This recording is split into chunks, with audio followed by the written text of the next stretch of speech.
இந்த பட்டிமன்றத்தை அவர்கள் பேசுகிற பொழுது சிரிப்பாக இருந்தாலும் எல்லாரையும் சிந்திக்க வைக்கக்கூடியதாக இருக்க போகிறது. இந்த பட்டிமன்றத்திலே ஆண்கள் சிங்கங்களாக இருக்கிறார்கள் என்று கண்ணாடிக்கு பின்னாலே வீர வேகைகளாக வீட்டிருக்கிற அவர்கள் தங்கள் வீரத்தை காமிக்கும்படியாக குடும்பத்தில் குடும்பத்துக்கு பெண்கள் தான் காரணம் என்று வாழ்ந்திருக்கிற 3 சகோதரர்களை நாங்கள் பார்க்கிறோம். இல்லை, நாங்கள் பலவீனமானமாக இருந்தாலும் பலம் உள்ளவர்களாக இருக்கிறோம் என்று வாதில் வந்திருக்கிற 3 சகோதரிகள் இருக்கிறார்கள். அவர்கள் குடும்பத்தின் குழப்பத்திற்கு காரணம் ஆண்கள் தான் என்று அவர்கள் வாதில் வந்திருக்கிறார்கள்.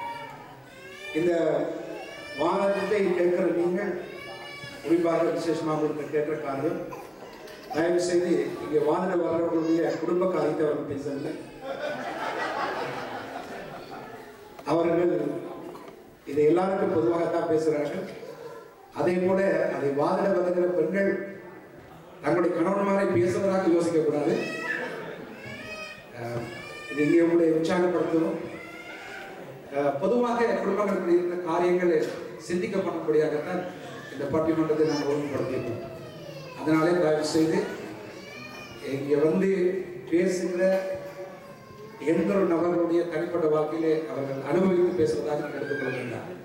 அதே போல புருஷர்கள் பேசுகிற பொழுது தயவு செய்து மனைவிகள் நாளைக்கு இரவு கூட்ட போய் மேடையில் எப்படி என்ன பற்றி சொல்லி அப்படின்னு சொல்லக்கூடாது. அதனாலே தயவு செய்து நாளைக்கு வைத்துக்கொள்ளுங்க. இங்கே பேசப்படுகிற சொல்லப்படுகிற பொருட்களிலே தயவு செய்து அதை சிந்தித்து எடுத்துக்கொள்கிறாங்க. அதை ஜோக்காக எடுத்தால் கூட சிந்திக்கும்படியாக நான் கொடுக்கிறேன். சரி, நாங்கள் நேரடியாகவே இப்பொழுது இந்த பட்டிமன்ற தலைப்புக்கு கடந்து செல்வோம். குடும்பத்திற்கு காரணம் ஆண்களா பெண்களா என்ற தலைப்பிலே குடும்பத்தில் அநேக பிரச்சனைகளுக்கு அநேக குழப்பங்களுக்கு காரணம் பெண்கள் தான் என்று ஆங்கில பகுதியினுடைய தலைவராக இருக்கிற அருமை சகோதரர் சுரேஷ் அவர்கள் இப்பொழுது பெண்கள் தான் காரணம் என்று வாதிடுவார்கள். கரங்களை தள்ளி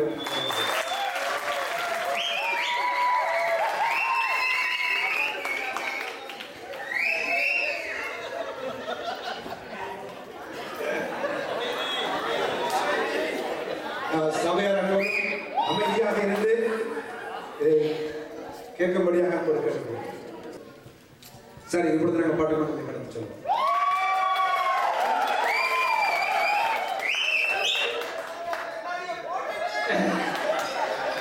உங்கள் கரகோஷங்களுக்கு மிக்க நன்றி.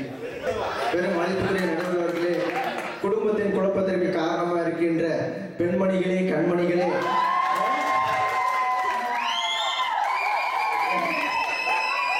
என்றும் அஞ்சா நெஞ்சம் ஆர்வீர் சகோதரர்களே, உங்கள் அனைவருக்கும் என்னுடைய வணக்கங்கள். ஐயா, கல்யாணத்துக்கு முன்னாடி நாங்க எப்படி இருந்தோம்? ஸ்டைல அப்படியே ஊரை சுத்திட்டு உலக சுற்று வாலிபன் மாதிரி சுத்திட்டு இருந்தோம். நாங்க பாட்டுக்கு எப்படி இருந்தோம்? நாங்க எங்களுக்கு கல்யாணம்னு சொன்னாங்க. சொன்ன உடனே நானும் ரொம்ப சந்தோஷப்பட்டேன். ஆகா, நமக்கு ஒரு பாப்பு வரப்போகுதுப்பா. பாப்பு வந்துச்சு, ஆப்ப கொண்டு வச்சாங்க. ஆப்பு குனிய முடியல, நும்பர முடியல, நம்ப முடியல, திரும்ப முடியல, கூட ஒட்டிக்கிட்டே இருக்குதியா. கலட்டி விடலாங்க பார்த்தா முடிய மாட்டேங்குது. அட்டை மாதிரி உறிஞ்சு எப்படி இருந்தனா இப்படி ஆக குடும்பத்துல இது எதை நான் சொல்றேன்னா, கல்யாணத்துக்கு முன்னால இருந்த சந்தோஷம் கல்யாணம் பண்ணதுக்கு அப்புறம் இருந்த சந்தோஷம் கம்ப்ளீட்டா டிஃபரெண்டா இருக்கு. குடும்பத்துக்கு மிகப்பெரிய குடும்பத்துல குழப்பத்துக்கு மிகப்பெரிய காரணம் கீழ்ப்படியாமை. யாருக்கு? தாய்மார்களுக்கு தான். எங்க புருஷன் சொல்றத கொஞ்சம் கூட கேட்கறது இல்லை. புருஷனை மனுஷனா கூட மதிக்கிறது இல்லையே. இது இன்னைக்கு நேற்று நடந்து வர பிரச்சனை இல்லை. எங்க முதல் குடும்பம் எது? ஆதாம் ஏவாள் குடும்பம். அங்கேயே அது ஆரம்பிச்சிருச்சு. ஆண்டவர் என்ன சொன்னாரு? ஒரு கனி, ஒரே கனி, அந்த கனியை முதல்ல சாப்பிடாத சொன்னாங்க. கேட்டா இருக்க முடியலையே, அவங்களுக்கு முடியாது. எங்க முடியும்? அது தாமதத்துல சாப்பிட்டா பரவாயில்ல, சரி சாப்பிட்டோம் அப்படியே போன பரவாயில்ல. அதை யார் கொண்டு கொடுத்து? புருஷனுக்கு கொடுத்து தானும் கெட்டு தான் குடும்பத்தையும் கெடுக்கிறது ஐயா பெண்களுடைய புத்தி. அப்படி சொல்லுகிறவர்களே இதுக்கு இது மாத்திரமா. அப்புறம் கேட்டா என்ன சொல்லுவாங்க?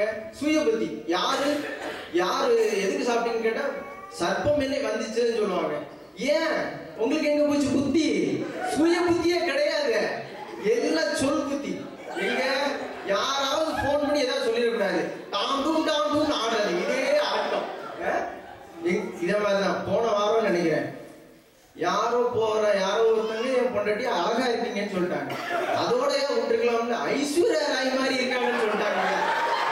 அவ்வளவுதான் முடிஞ்சது. வீட்டுக்கு வந்திருந்தா அப்பயோ அது படுத்து கிடந்து மேல இருந்து கண்ணாடி இப்படியே பாத்துக்கிட்டு இருந்தா எங்க குடும்பம் நடத்த முடியும்? குடும்பத்தை எப்படி நடத்துறது?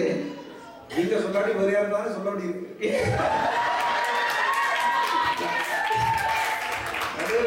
நாங்க சொல்றதை கேட்கறது இல்லையே, அடுத்தவங்க சொன்னாதானே கேட்கறது. அதான் பிரச்சனைக்கு காரணம். இது மாத்திரமா சுயபுத்தி மாத்திரமா கீழ்படுகிறது கிடையாது, சுயபுத்தி இல்ல. அடுத்ததா சொல்ல வர மிகப்பெரிய முக்கியமான காரணம் பொறுமை இல்லை, கொஞ்சம் கூட பொறுமை இல்லை. ஆபிரகாம் என்ன சொன்னார் ஆண்டவர்? உன் சந்ததியை வானத்தின் நட்சத்திரங்கள் போல ஆகுவேன்னு சொன்னார். பொறுமையா இருக்கணுமா இல்லையா? வயசு போயிருச்சுன்னு உடனே இவங்களுக்கு என்ன ஆயிடுச்சு? சாராளமாக ஆட்டம் காண ஆரம்பிச்சிருச்சு. என்ன பண்ணாங்க? ஆகாரம் கூட்டு வந்து விட்டீங்க இல்லையா? எத்தனை நாள் உங்களால அவங்களோட சேர்ந்து இருக்க முடிஞ்சிச்சு? எத்தனை நாள் உங்களால 2 பேர் எங்கேயா சேர்ந்து ஏதாவது சரித்திரம் பண்ணிருக்கீங்களா? பெண்கள் சேர்ந்து சரித்திரம் பண்ணிருக்கீங்களா?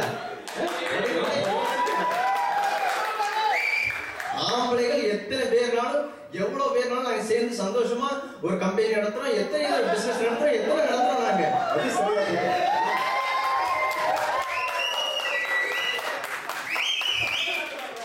சபையை நடத்துறோம். உங்களால அப்படி நடத்த முடியுமா? ஆக பெண்களுக்கு பொறுமை இல்லை, சுத்தமா அவங்களுக்கு பொறுமையே கிடையாது. 2 பெண்களால சேர்ந்து வாழ முடியாது. வீட்டுல சும்மா இருக்காங்களா? மாமியார்ட்ட போய் தேவையில்லாம சண்டை, முடியாத மேட்டர் இருக்கு. முருங்கைக்காய் குழம்பு வச்சா ஏன் முருங்கைக்காய் குழம்பு வச்சீங்க, அந்த குழம்பு வைக்கலன்னு சண்டை. தேவையா இது? பக்கத்து வீட்டுக்காரி கூட போய் சண்டை போட வேண்டியது ஒண்ணு இல்லை. தண்ணி குடிக்க குழாய் கடிக்கு போனா போதும், குழாய் அடியில குடி முடி சண்டை போட வேண்டியது. இவங்களால எங்களுக்கு எவ்வளவு தலைவலி. இதுக்கு அனாசி மாத்திரை போட்டே எங்க உடம்பு வீக்கா போச்சு. என்ன பண்றது? இப்படி அழகா உட்கார்ந்துருக்காங்க பாருங்க, ரொம்ப மாதிரி இருக்கும். இவங்களை கொண்டு போய் அந்த ரூம்ல ஒரு 2 நாள் போட்டு அடைச்சு வைங்க. வெளியே வரும்போது ஆளுக்கால முடிய பிச்சுக்கிட்டு வருவாங்க. கொஞ்சம் யோசிக்கணும், எங்க ப்ராப்ளம் என்னங்கிறத யோசிக்கணும். நல்லா உட்காந்து இப்படி உட்கார்ந்துருக்கீங்களா, கொஞ்சம் யோசிங்கம்மா. கொஞ்சம் குடும்பத்துல உங்களால எவ்வளவு பிரச்சனை. இதுல போய் உங்க கையில குடும்பத்தை கொண்டு கொடுத்தா, குரங்கு கையில கொடுத்தா பூமாலத்துக்கு அதெல்லாம் பிச்சு பிச்சு பிச்சு பிச்சு பிச்சு போட்டு குடும்பத்தை ஒண்ணு இல்லாம ஆக்கிடுறது, எங்களை அல்லோலப்பட விடுறது. ஆக இந்த குடும்பத்தை நடத்துவது ஆண்கள், அவங்களுக்கு அந்த தலைமைத்துவம் இருக்குது. குடும்பத்தை மாத்திரமா நடத்துறோம், சர்ச் நடத்துறோம், எத்தனை ஊர்கள் பஞ்சாயத்து பாக்குறோம், அது மட்டுமா நாட்டை நடத்துறோம். ஏன் மோசை எடுத்துக்கோங்க, எத்தனை லட்சம் பேரை வழி நடத்திட்டு போனாரு. உங்களால அதை பண்ண முடியுமா? உங்களால பண்ண முடியுமா? அதுக்கு உண்டான தைரியம் இருக்குது. தைரியம் ஞாபகம் வருது, 2 வாரம் இருக்குன்னு நினைக்கிறேன். தைரியம் ஞாபகம் 2 வாரம் இருக்குன்னு நினைக்கிறேன். சுத்தில தூக்கி நின்றா இப்படி, என்ன சுத்தில தூக்கி நிக்கிறா, எதுவும் சிலையிலே ஆயிட்டாலோ அப்படின்னு ஒரு பயம். போடுறா அப்படி ஓடி போய் புழு எங்க இருந்து புளியில இருந்து 2 புழு வருது, அதை அடிக்க சுத்தில வச்சு அடிக்கிறாங்க. இப்படிப்பட்ட தைரியசாலிகளை வச்சுக்கிட்டு குடும்பத்தை நாங்க எப்படியா நடத்துறது? வயதான. ஆக குடும்பத்துல குழப்பத்துக்கு காரணம் கீழ்ப்படியாமை, அப்புறம் அவங்களுக்கு சொல் புத்தி, சுய புத்தி கொஞ்சம் கூட கிடையாது, யோசிக்கிற சிந்தையே கிடையாது. ஆக குடும்பத்தை நடத்தி செல்றது எல்லாம் நாங்க ஆண்கள் எவ்வளவு நஷ்டப்பட்டு நாங்க குடும்பத்தை நடத்தி செல்றோம். குடும்பத்துல குழப்பத்துக்கு காரணம் பெண்களே என்று இந்த வாதத்தை முன்வைத்து என் உரையை முடிக்கிறேன். நன்றி, வணக்கம்.